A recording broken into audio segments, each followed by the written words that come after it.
Recollections of a Soldier invites you to continue following Part 4 of The Soldier's Memoir by People's Armed Forces hero Lieutenant General Trieu Xunha. In previous episodes, we heard about the activities of the Special Task Forces on Cambodian soil. One day at the end of June, I received a telegram from the center comrade returned to Point X at Kampong Cham south of Memos, one in the area controlled by Division 302 to report on the situation and receive a new mission. The password for contacting the friendly unit was LC answers NIN plus circle 5. I took TNH Kien and Ranbuta with me and assigned the team's command to political officer Envoy NC. After more than 2 days of cutting through the forest, we reached the campaign command base at Kampong Cham Memos District, Kampong Cham Province.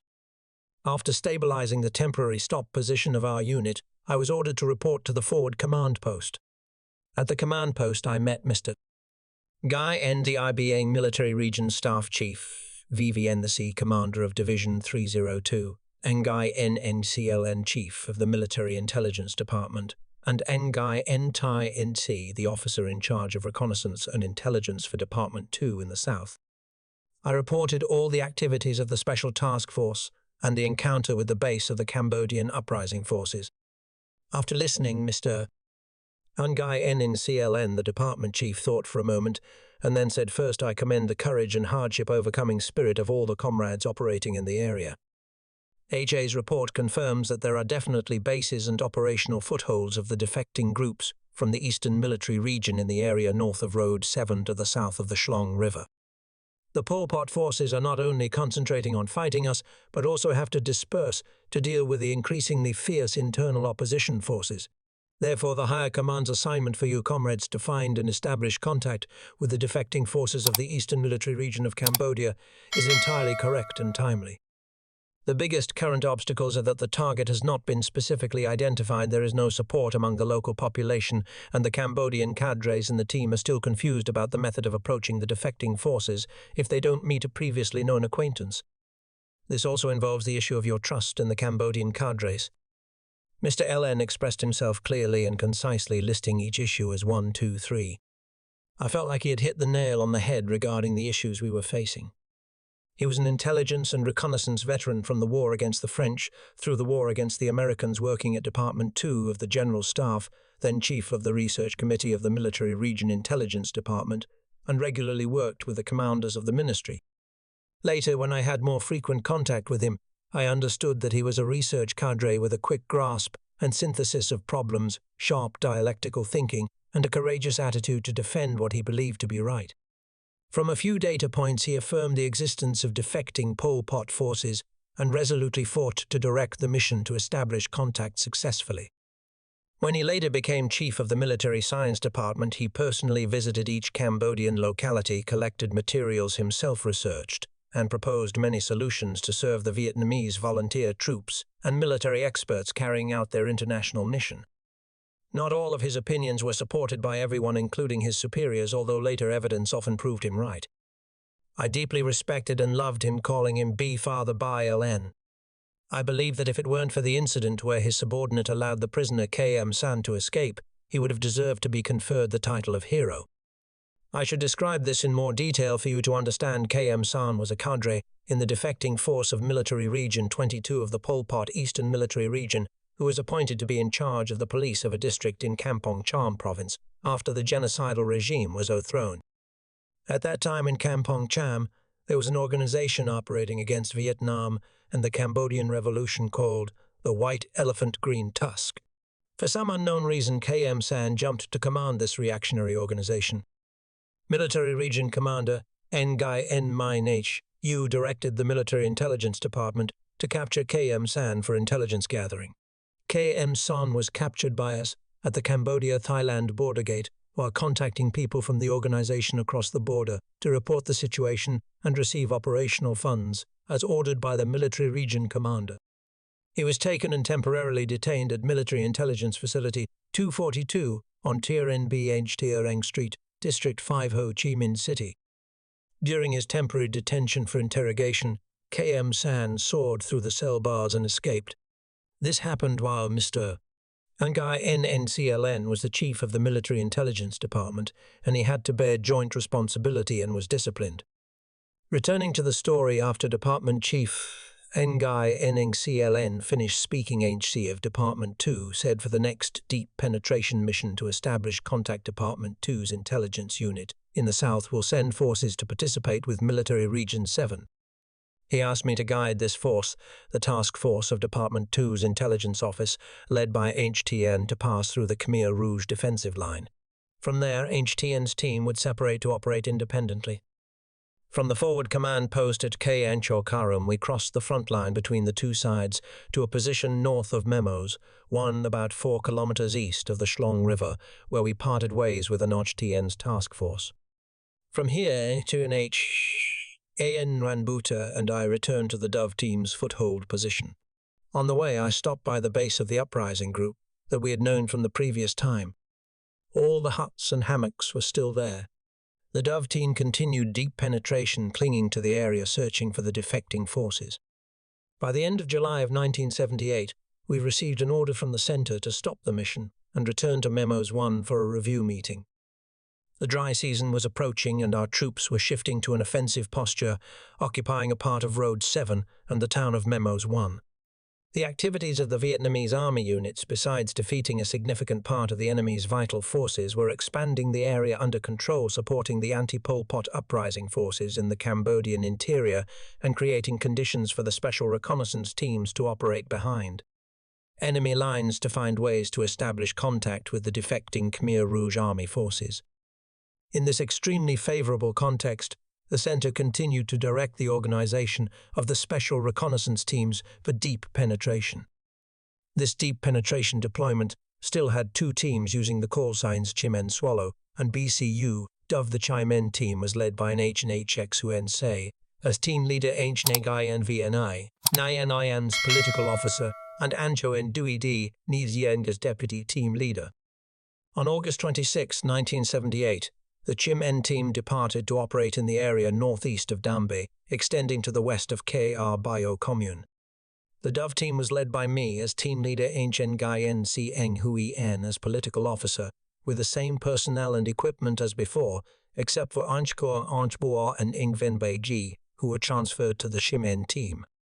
The Dove team's area of operation remained the same as before in the south-southeast and southwest of Dambe. We departed on August 20th, 1978.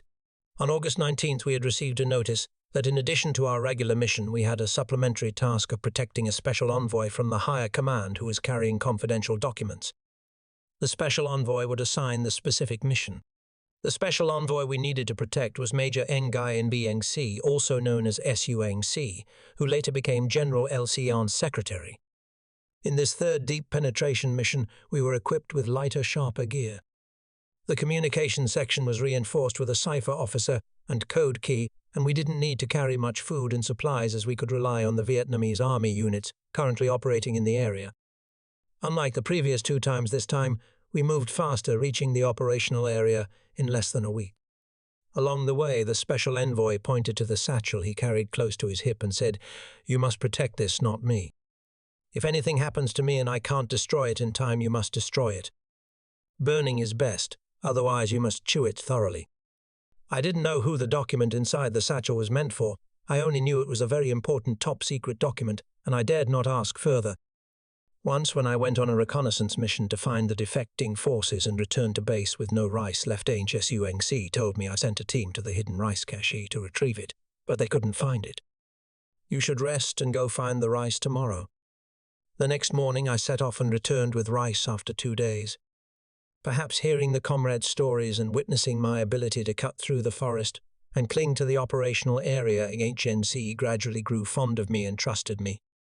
One day he revealed to me that the confidential document in the satchel I was tasked with protecting was a letter from NGSU to Mixu.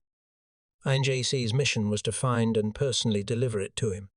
NGC only mentioned NSU without explaining who he was, but Mixu, also known as Eng Sofana, was the commander and secretary of Military Region 203, the Pol Pot Eastern Military Region. And Sofana was a medic in the French Union forces. After the Geneva Accords, he participated in revolutionary activities and was admitted to the Cambodian Communist Party. In 1970, he became the commander of the Eastern Military Region Armed Forces, having good relations with the Vietnamese Liberation Army units in the south. After Cambodia was liberated in 1975, he was elected to the Executive Committee of the Cambodian Communist Party, which was then manipulated by the Pol Pot regime. In May of 1978, Sofana led the uprising forces in the Eastern Military Region to flee into the forest and establish a base to oppose Pol Pot. In mid-July of 1978, a Khmer Rouge cadre, a district-level officer from Military Region 22, fled to Vietnam, reporting a secret base of the defecting forces in the area of the Kampong Cham province, where the uprising forces led by NGMI-XU were operating. Ông revealed this to guide me in finding the defecting forces of the Eastern Military Region. We clung to the area but still couldn't reach the defecting forces at the foothold base. Occasionally we heard distant gunshots, sometimes single shots, sometimes automatic fire, and sometimes sounds like mines exploding underwater. We decided to deploy forces to assess the situation. On the first day, I sent out 2 teams in all 4 directions within a radius of about 4 to 5 kilometers from the foothold. I personally followed the northwest direction. We discovered that the sounds were gunshots from hunting animals and fishing with mines in the streams, but we weren't sure which forces were responsible. For nearly a week afterward, we continuously organized 2 reconnaissance teams to rotate in searching for traces of the defecting forces. The comrades found many signs of forest cutting, possibly by both Pol Pot troops and the defecting forces. I assessed that the sounds of fishing with mines might have been made by Pol Pot soldiers, as the defecting unit was less likely to use mines for fishing in streams close to the border area. At best, they would be hunting animals with single shots deep in the forest. One day on the way back from a reconnaissance mission to the foothold, we saw many fish floating along the stream. We collected them and brought them back. Ông Sáu asked where the fish came from. A reconnaissance soldier replied the enemy used mines to fish, and we picked up the leftovers. Ông Sáu didn't believe it. "Hey, did you fish?" I reported. "Sir, the enemy used mines up the stream. We just caught the fish when we crossed the stream. Even if it was hard to catch, it wouldn't matter, as they used mines all day." Despite this, Ông Sáu immediately ordered us to move the foothold. He said move, but we only moved about 1 kilometer away to a position that had been pre-selected. It is truly said, caution is the parent of safety, and this was a lesson I learned from the special envoy, Ông Sáu. While we were taking turns searching on September 16th, I received a telegram from the center informing us that the Chim En team had established contact with the defecting forces. I led the reconnaissance team back to the foothold, where Ông Sáu had already deployed the comrades to conclude the mission and withdraw to Vietnam. At the end of September of 1978, I returned to Company 1 of Reconnaissance Battalion 47 at Si Tum Ti Ninj to monitor the company's situation, while also suffering from malaria. One night in early October of 1978, Deputy Chief of Military Intelligence Phan Kay Cheng came up to Ti Ni to find me. He said, "Comrade, come with me to welcome the defecting forces." The next morning we drove across the border to the north of Memoir 1. Here we met Enchku T. Dui Tien, commander of Division 320 Corps 3. Tien was then commanding the division to move the formation north of the T River to establish contact with the defecting forces. The signal for contact was gunfire. The formation gradually moved forward but still couldn't get a contact signal. Phan Kay asked me about the terrain. I replied, "From here going straight to Tum, we are in a dense bamboo forest. Even if we shoot, they can't hear. To establish contact, we must move further north to Li."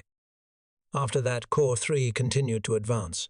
On October 8, 1978, we established contact with the Chim En team and the delegation of defecting Khmer Rouge Army cadres at the Corps 3 headquarters south of Memoir 1 town. We had a warm meal together with representatives of Military Region 7, the Corps 3, command the delegation of defecting Khmer Rouge Army cadres and the Special Reconnaissance soldiers. Also in 1978, our unit was assigned the task of transporting Mr. Hun Sen, ensuring absolute safety. I later learned that many groups of officers from the Pol Pot Khmer Rouge Army sought to flee to Vietnam. In the Military Region 9 area, there was Mr. Sai Photong, who later became Vice President of the People's Republic of Kampuchea.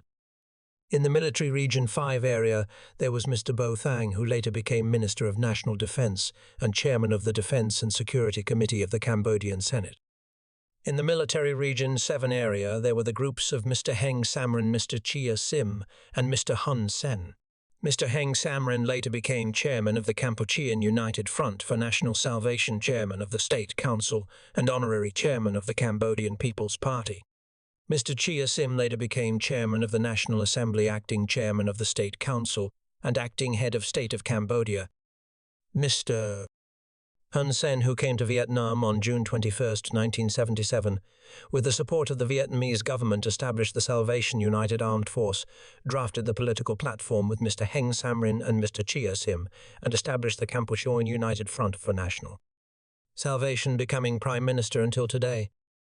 In addition, there was another group of Mr. Sai Forthong and Mr. T-Ban.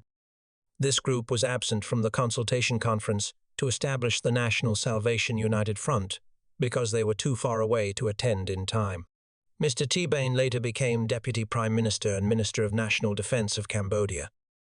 After nearly 6 months of secret operations on Cambodian soil, although I did not personally establish contact with the defecting forces, I and the comrades in the team provided some intelligence data to help the Military Region 7 Command assess the situation. This included the presence of defecting forces within the Khmer Rouge army and the fact that the majority of the population resented the Pol Pot genocidal regime.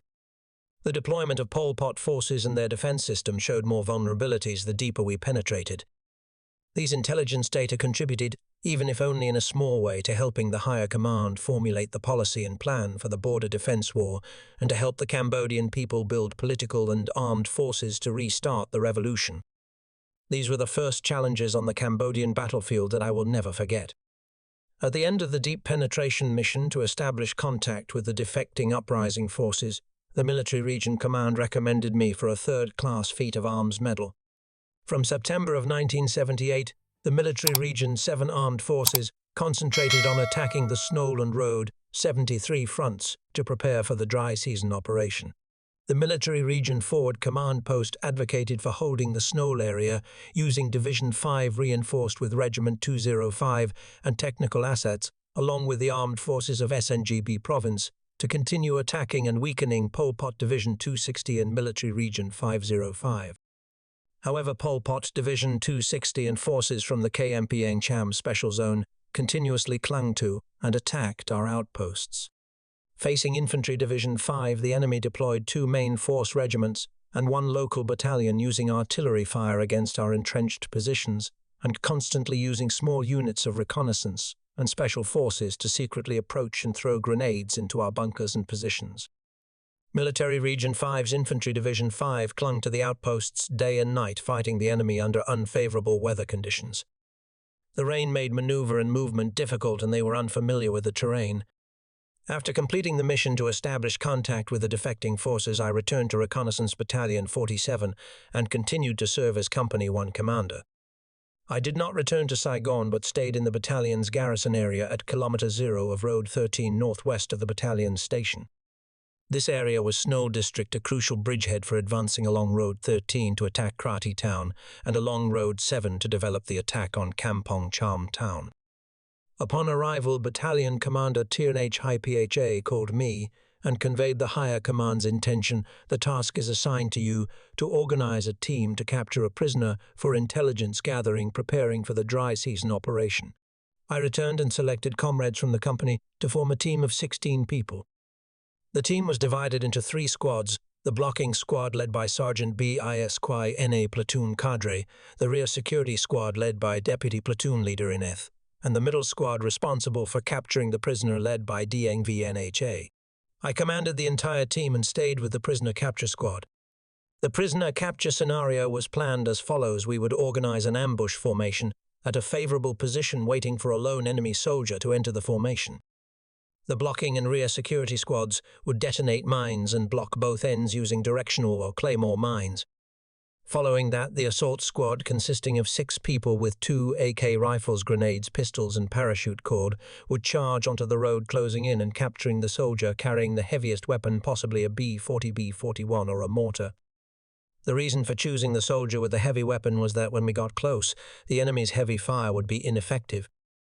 The planned area for capturing the prisoner was in the west-northwest direction of Snoal Town, where the higher command reported Pol Pot troops were operating, though the unit and organization were unknown. After organizing the forces and announcing the mission, we secretly marched, cutting straight along the west-northwest direction, crossing 5 dirt roads. On the 6th road, we saw many footprints suggesting heavy enemy traffic. The road ran along the north-south axis. The east side of the road led towards Snoal, the west side led towards the Pol Pot Army's rear base. I did not conceal the troops on the east side, but chose the west side of the road facing the enemy's rear. After setting up the position, we secretly waited for the enemy for about 5 hours, but no enemy soldier appeared. I heard the rustling sound of a breaking dry branch, turned around, and saw a Pol Pot soldier with an AK rifle cutting through the forest, behind our squad, only about 10 meters from me. AA also saw him. I winked at HA, signaling to wait for the enemy to get closer, before simultaneously jumping up to capture him. When the enemy soldier was about 2 or 3 meters from the ambush point, we jumped up and rushed out to capture him by surprise.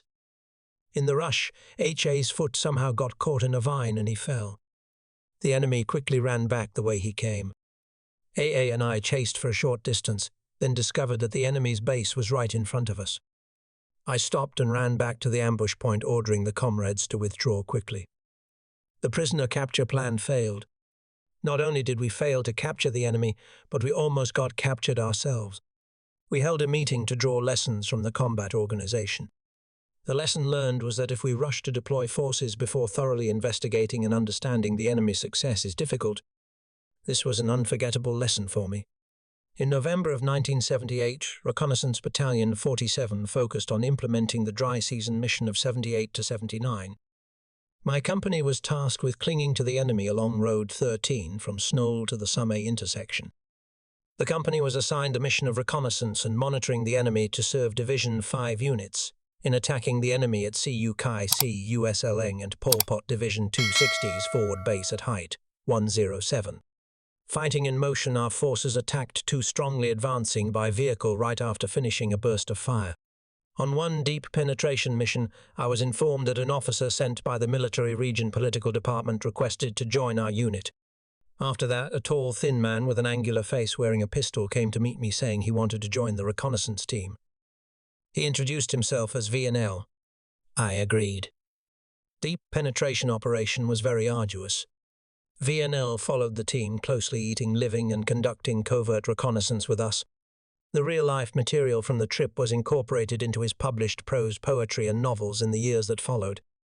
He later transferred to the film industry and was the author of the famous film script Long the HCMGK. The Cambodian Revolution continued to develop. After a short period of urgent preparation on December 2, 1978, the Kampuchean United Front for National Salvation was established at Snow with Mr. Heng Samrin as chairman.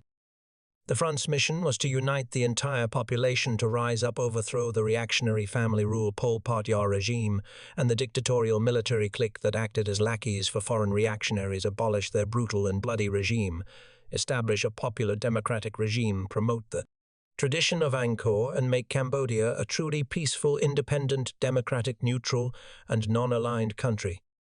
Continuous work without a day off lasted until the end of the first phase of the dry season campaign in 1978. Company 1 was ordered to return to Snoal Town, joining the units of Reconnaissance Battalion 47 to secure the area south of Snoal Town, serving the ceremony to establish the Kampuchean United Front for National Salvation.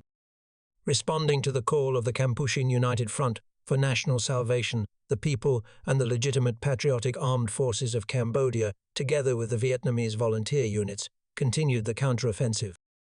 Military Region 7 units attacked and liberated Krati Province, then developed the attack to seize strategic targets in northwestern Cambodia. The Military Region forces at that time included 3 infantry divisions, Division 5 Division 302, Division 303, and 1 independent infantry regiment, and 6 branch regiments. My company was tasked with coordinating with Infantry Division 5 to reconnoiter, monitor the enemy, and guide the division's units to attack the enemy and liberate Krati Town. Following the victory in early January of 1979, Division 5 crossed the Mekong River and advanced along Road 7 together with Corps 3 pursuing the retreating enemy and liberating the area. My unit crossed the Mekong River with Infantry Division 5. However, due to difficulties in crossing the river in the Samphaos area, the division changed direction, making a long maneuver along Road 7 crossing the Kampong Cham ferry and developing the attack along Road 6 fighting the enemy at Khe Nor Sop, capturing Palin, the final objective on the Cambodia-Thailand border, and reaching Sisophon. We learned that the enemy was regrouping at the Mklung Bridge on Road 69 and fiercely counterattacking. The Military Region Intelligence Department Chief Envoy NCLN ordered me to take a detachment to monitor the situation from Sisophon to Srok and the Puk, a distance of nearly 20 kilometers. Previously, a detachment had been sent to monitor the situation and reported that no enemy was there. The next day, I went with a platoon from Company 1 to the south of Mklung. At that time, Battalion 8 of Regiment 16 was entrenched in defense north of Sisophon, about 3 kilometers away. I asked the comrades of Battalion 8, is there any enemy across Mklung Bridge? They said no. I led a squad of more than 10 cadres and soldiers from the company into the west of Phum Mklung to monitor the enemy.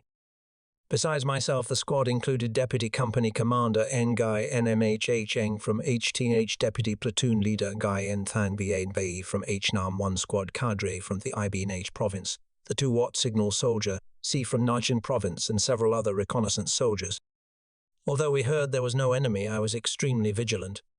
After walking about 1 kilometer, I ordered everyone not to walk on the road, but to go down into the irrigation ditch, as it was the dry season, and there was no water. About 200 meters from Phum Mklung, the entire squad began to crawl along the dry ditch bank to approach the Phum. After crawling about 20 meters from the Phum, the enemy suddenly opened fire like rain from inside the Phum. DN was hit and killed. I crawled back to sea, called the 2-watt radio to report to the Military Intelligence Department.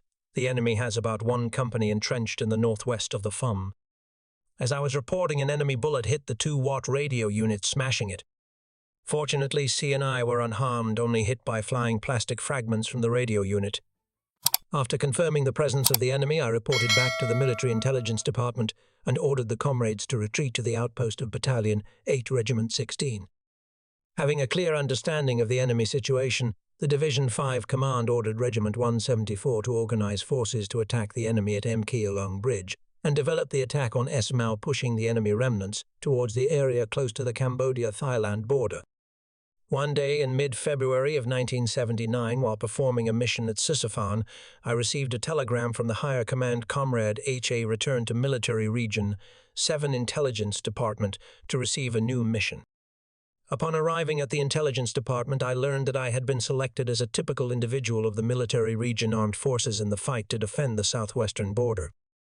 I went to the T-67 guest house and met some other comrades who had also gathered, such as Anchivi Tiering Cien from Engineer Battalion 25 Division 5, Ainch Thui T from Division 302, and HLM Thien H the Niper from the TI-9 Provincial Unit, and so on. After attending the commendation ceremony, I returned to the battalion. Just as I arrived at Siem Reap Airport, the battalion commander informed me that I had been appointed Deputy Battalion Commander. The battalion command at that time included Ngai Ndui the I Anchen M the I, the battalion commander Ngai NMH, C the political officer, and myself the Deputy Battalion Commander. 6 months later, Anchel Yueng Trung also came to serve as Deputy Battalion Commander. In April of 1979, Front 479 was established. The core of the front was the forces from Military Region 7's forward command post, reinforced with some units from Military Region 5 led by Colonel B.I. Thantvia and Deputy Commander of Military Region 7 as Commander, and Colonel Eel and Chief of the Political Department of Military Region 7 as Political Commissar. The area of Front 479 included the provinces in northern Cambodia. Siem Reap Battambang, later Battambang, was divided into Bante Minche and Oda Minche after the establishment of Front 479 Reconnaissance Battalion 47 of Military Region 7 was transferred to Front 479 and received a new call sign Reconnaissance Battalion 47A. Based on the fundamental component of the battalion in Vietnam, the Military Region 7 Command established another reconnaissance battalion with the call sign Reconnaissance Battalion 47B directly under Front 479, and in the military region's interior, there was Reconnaissance Battalion 47C. Reconnaissance Battalion 47A was supplemented with a company called Company 4.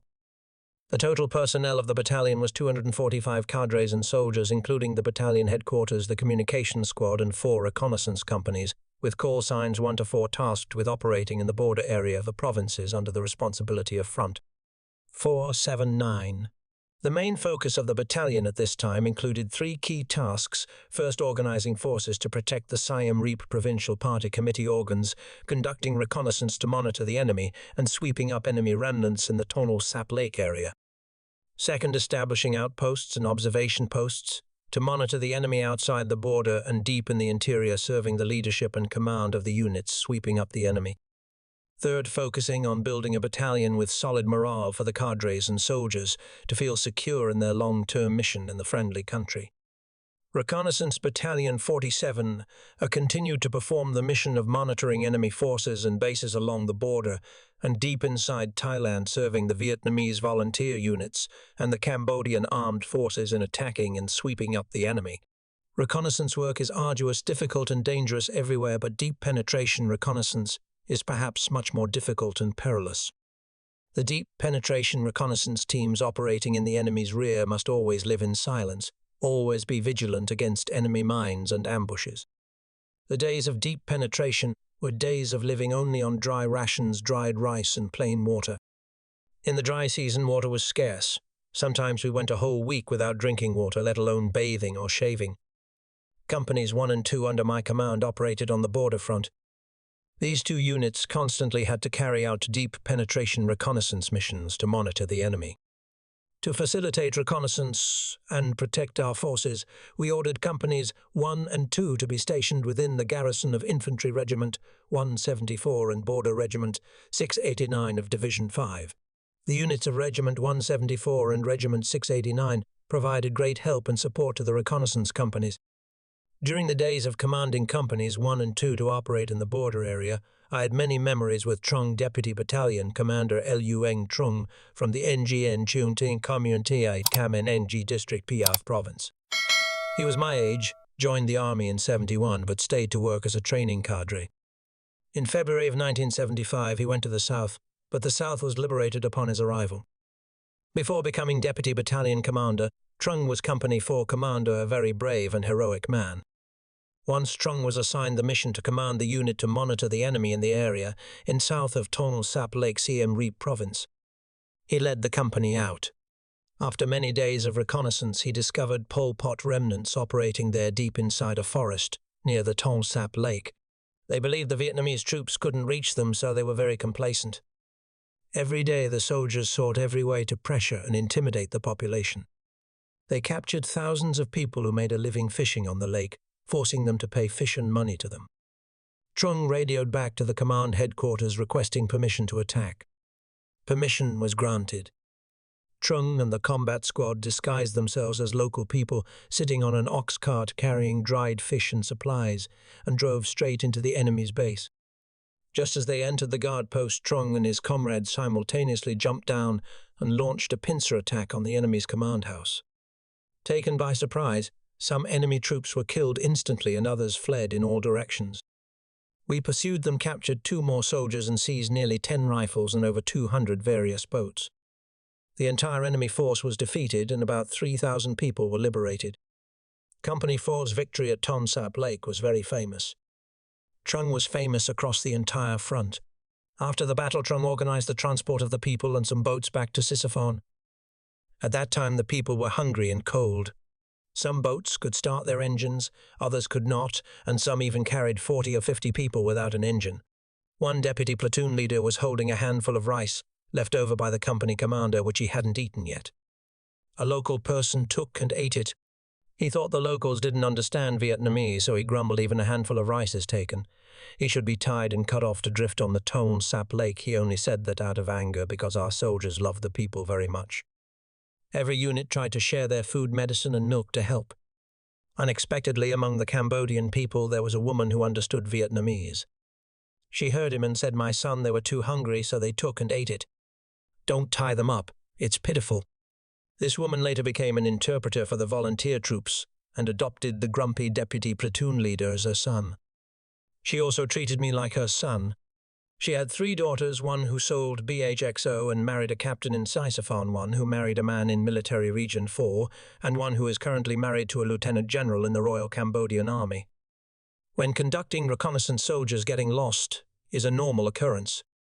Reconnaissance soldiers are not like infantry. If they don't stick to the formation, they get lost immediately. When lost or exposed, they must find a way to flee across the border into Thailand, hide for a few days, and then find their way back. If they stay right at the border, the enemy will spread out and find them immediately. There were times when the comrades were heavily beaten on the soil and returned smelling of urine, having urinated into cans to drink to stave off thirst in the dark. Many also stuffed termites, grasshoppers, and crickets they found in the forest because they were starving and ate whatever they could find. Reconnaissance soldiers cannot open fire just because they encounter the enemy. That's why it is called a silent feat.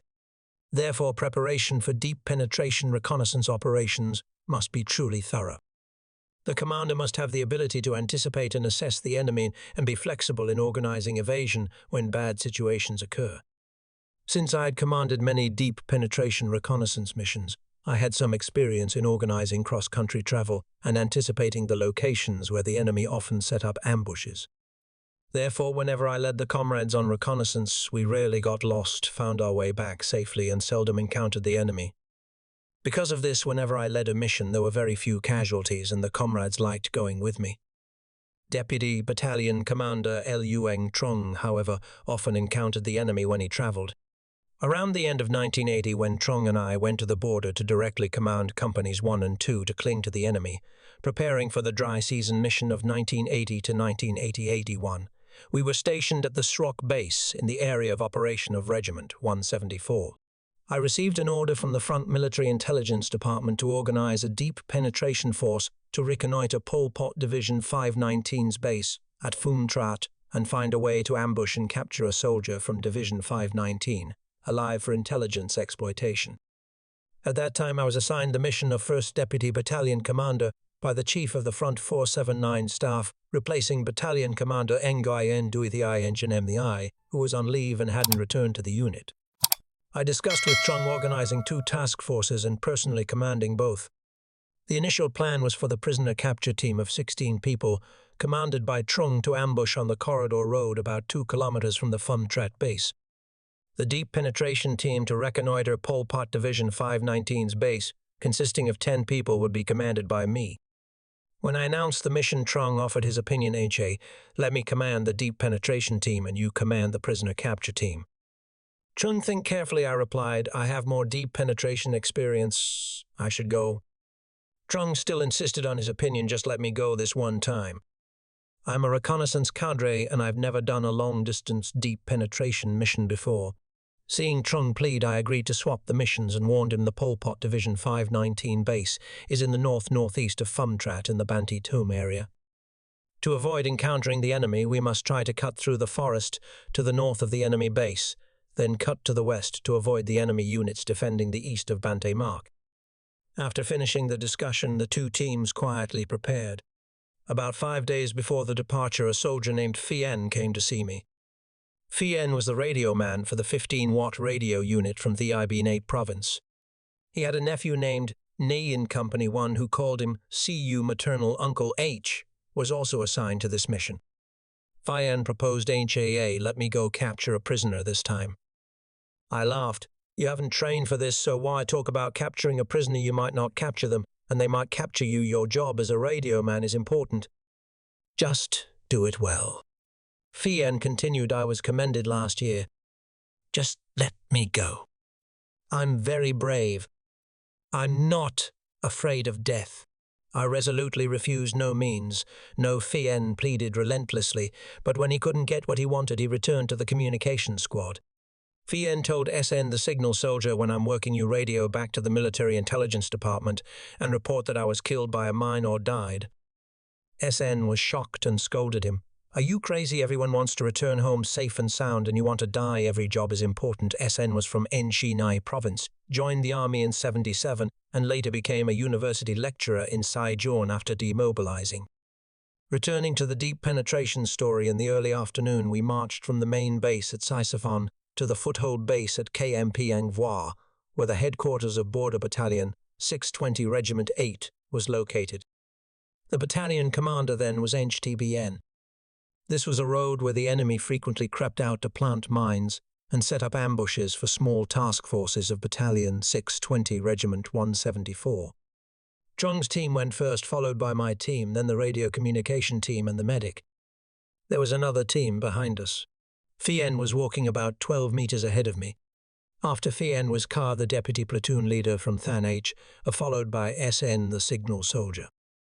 Before the march I had briefed the comrades in the unit to walk spread out in combat formation and not to step onto the road's surface. Perhaps because he was carrying a heavy load, Phien stumbled off the road and stepped on a Pol Pot KP2 mine. The mine bounced up and exploded upon hitting Phien's backpack. Phien collapsed, one leg severed and blown away and the other leg mangled. CN and Kai in the communication squad were also wounded with blood covering their faces. I ran up to Phien, who was lying there breathing heavily, his face pale from blood loss. I yelled loudly, "No one is allowed to step onto the road." The medic bandaged him and immediately injected him. Nesh Phien's nephew, seeing his uncle wounded, ran up and used his Krama scarf to tie Phien's wound. Phien was still conscious and asked me, "Where's my leg?" I didn't dare to answer. I asked him, "Are you in much pain?" Phien just shook his head slightly. I asked again, "Do you have any message for your family?" Phien remained silent. Then Trung ran up and asked, "Does anyone owe you anything? Do you owe anyone anything?" Only then did Phien weakly whisper that he had borrowed a flashlight from someone and owed someone 800 reals. After saying that, he passed away. Later, the comrades found Phien's leg lying in the nearby grass, brought it back for burial, and then transferred his remains back to Vietnam. Phien's death was one of the deaths in the war that I remember most clearly. At that time, many of our soldiers stepped on Pol Pot mines and were wounded, mostly young men. Later, when I transferred to Infantry Regiment 6, the regiment only operated inland and rarely went to the border. But since the establishment of Front 479 until the withdrawal, there were 606 fallen soldiers inland alone. Outside the border, the situation was even more severe. The mines used by the Pol Pot forces were mainly made in China and came in many dangerous types. The K-58 mine would explode and tear the body up to the knees and thighs.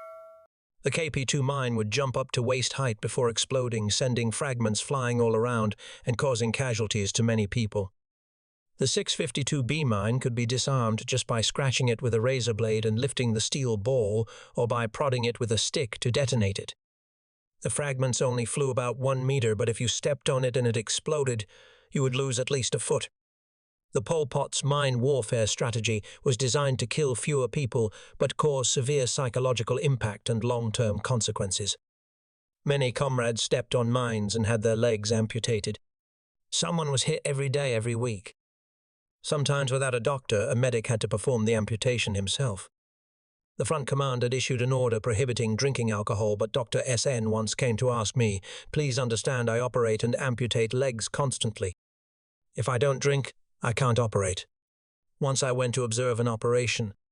The military medical personnel had strung up a large yellowish mosquito net and were performing the surgery right inside. Outside, a soldier sat pedaling a bicycle-like device to generate electricity. Returning to that mission, I sent one team to transport Phien's body back to Siphon for the funeral. The remaining force continued the deep penetration mission to monitor the enemy situation and capture a prisoner. This time the comrades marched extremely cautiously. Both teams arrived safely at the Border Battalion 620 headquarters at Kampong Cham. After assessing the situation and making final preparations, my prisoner capture team cut through the forest to the ambush position, and Trung's team also departed as planned.